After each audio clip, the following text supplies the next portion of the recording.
हिंदी में ఎక్కువ మాట్లాడడం కాబట్టి हिंदू विषय आज हम सब महासंगठन मुख्य कारण समैक्य हिंदू धर्म संस्थापन वो है राष्ट्रीय हिंदू वाहिनी संघ।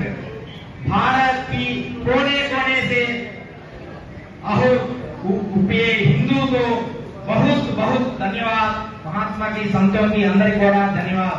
మేము చెప్పాలనుకున్నది ఏంటంటే ఒకటే, అందరూ కలిసికట్టుగా ఉండండి, వాసి పట్టుకొని బంధించండి, కలిసికట్టుగా ఉంటేనే ఏదైనా సాధించగలము అనేది మొట్టమొదటి వీటిలో కార్యకర్త మేము ఇది అని చెప్పుకోవడం కోసమే మనకి ఈ పదవులన్నీ కూడా మీరందరూ గమనించాలి।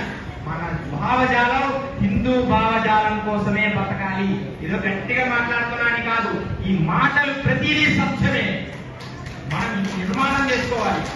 ఈ మాటలు ప్రతి స్వామి ప్రతి వ్యక్తి ఏదో జపం చేసుకుని తపం చేసుకుని ఎక్కడో తపం చేసుకుని ఎందుకు ఇక్కడికి రావడం, ఎన్నో గంటలు కష్టపడండి। ఈ మధ్య దగ్గర 2 వారాల నుంచి ఈ సనాతన ధర్మ ప్రచారంలోనే ఉండిపోయారు, రావడం ఎక్కడెక్కడో తిరిగి ఎందుకని ఏ ఫలితాలని కాదు, మన హిందూ ధర్మం నిలబడాలంటే, హిందూ రాజ్యం నిలబడాలంటే, మనం భవిష్యత్తులో ఒకళ్ళ కింద చెయ్యి దాచకుండా బతకాలంటే, తల వంచి బతకుండా ఉండాలంటే మనం ఇది సాధించుకోవాలి। ధర్మమే చెప్పకండి, సనాతన ధర్మమే భారతదేశాన్ని పరిపాలించాలి, సనాతన ధర్మమే భారతదేశాన్ని పరిపాలించాలి। ముందు అవకాశమే మనం ఇవ్వకూడదు। మనము కొన్ని చిన్న ప్రాంతాభిమానాల్లో ఒక చిన్న విషయం చెప్తా, చిన్నగా కొన్ని మార్పులు జరుగుతాయి। హిందూ రాష్ట్రీయ హిందూ వాహిని అనే ఈ సంస్థ దశ దిశల రాష్ట్రీయ హిందూ వాహిని సంఘటన అనేది దశ దిశల అన్ని రాష్ట్రాలని మనము అన్ని రావాలి।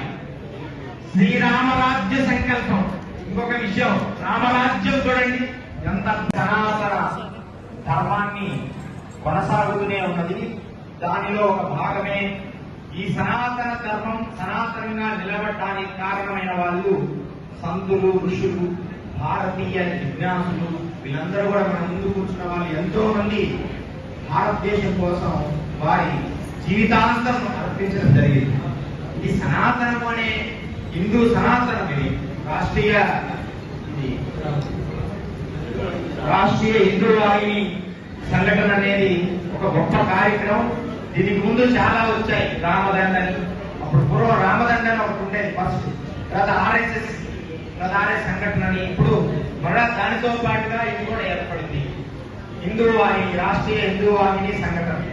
ఇవన్నీ కూడా దేనికి వచ్చాయంటే మన సనాతన ధర్మాన్ని రకరకాల మౌత్యులు, దుష్టులు, కుమారులు దేశానికి రకరకాల నాశనం పట్టిస్తున్నారు। దాన్ని సమూలంగా ప్రక్షాళన చేయడానికి మనం కొత్త బంధాన్ని తీసుకువస్తున్నాం।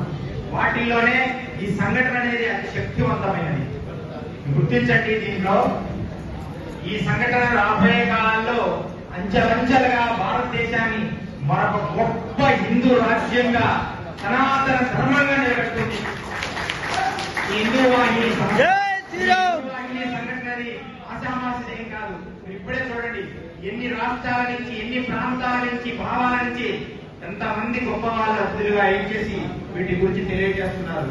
ఎంతో మంది కింద కూర్చొని ఉన్నారు, ఎంతో పైన కూర్చున్నామని కాదు। అయోధ్య నుంచి ఏం చేశారు స్వామివారు, ఎంత అద్భుతంగా చెప్పారు। ఈ జీవితం, ఈ ప్రాణమట ఆయన చెప్పడం, ఈ ప్రాణము ఈ భారతదేశం కోసమే అర్పించారట। అదే మన సనాతన ధర్మానికి నిదర్శనం।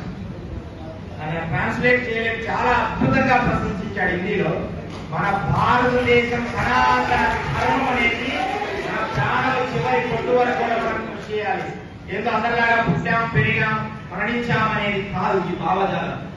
అందుకని భారతదేశ సనాతన ధర్మానికి మనం ఒక సంధ్య కావాలి। ఈ పదవులు, ఈ బాధ్యతలు, ఈ స్వామీజీలకు అవసరం లేదు, అవి ఉన్నా లేకపోయినా మా కర్తవ్యాన్ని మేము అంతఃకరణ శుద్ధితో చేసి చేరుతాం।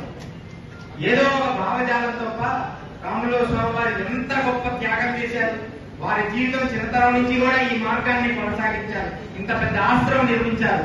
ఏ సంస్థ, ఏ బాధ్యతలు ఉన్నాయి? సనాతన ధర్మానికే సాధు సత్పురుడు ఆవిర్భవించారు। అలా సాధు సత్పురుషుల్లో అతి శక్తివంతమైన వాడు, అతి గొప్ప వ్యక్తి సాధు సత్పురుషుల్లో పుట్టి మహోన్నతమైన విజయాన్ని చేకూర్చి అయోధ్యని ఈ రోజు ఉత్తర భారతదేశానికి సీఎం గా ఉన్నారు యోగి ఆదిత్యనాథ్. అంతకంటే ఏం కావాలండి? సనాతన ధర్మము జెండా రేపరపలాడబోతున్నది భవిష్యత్తులో. సనాతన ధర్మం జెండా రేపరపలాడబోతున్నది. రామరాజ్య పాలన మహోన్నత దిశలుగా వ్యాప్తి చెందబోతున్నది. ఎలాంటి సందేహం లేనే లేదు. చూడండి మిత్రులారా, రాబోయే భారతదేశం ఒక హిందూ సామ్రాజ్యం, ఒక సనాతన ధర్మమైన వ్యక్తే పరిపాలిస్తాడు. అది రాబోయే కాలంలో మోడీజీ గారి ఒకవేళ వారి తర్వాత మనకు అయోధ్యని పరిపాలించే వారు కూడా మన హిందూ ధర్మంలో ఈ యోగి ఆదిత్యనాథ్ కూడా ఒక గొప్ప వ్యక్తి అని నేను తీర్మానం